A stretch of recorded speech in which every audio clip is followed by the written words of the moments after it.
নির্বাচনের আগেই প্রেসিডেন্ট প্রার্থীর মৃত্যু হলে কি হবে?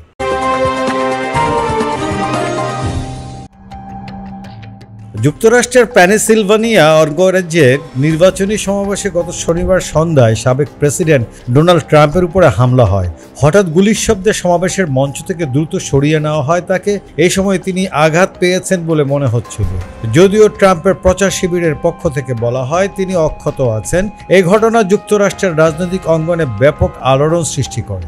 যুক্তরাষ্ট্রের কেন্দ্রীয় তদন্ত ব্যুরো FBI আনুষ্ঠানিক বিবৃতিতে জানায়, হামলার ঘটনায় সন্দেহভাজন বন্দুকধারী নিরাপত্তা বাহিনীর গুলিতে নিহত হয়েছেন। তার নাম টমাস ম্যাথিউ ক্রুকস, বয়স 20 বছর।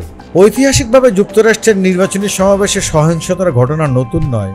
1912 সালে টেডি রুজভেল্ট বক্তৃতা করার সময় গুলিবদ্ধ হন। এই ঘটনায় তিনি বেঁচে যান। 1968 সালে রবার্ট এফ কেনেডি নির্বাচনী সমাবেশে মারাত্মকভাবে গুলিবিদ্ধ হন। ডোনাল্ড ট্রাম্প সহ আধুনিক যুগের প্রেসিডেন্ট প্রার্থীদের হত্যার চেষ্টা করা হয়েছে।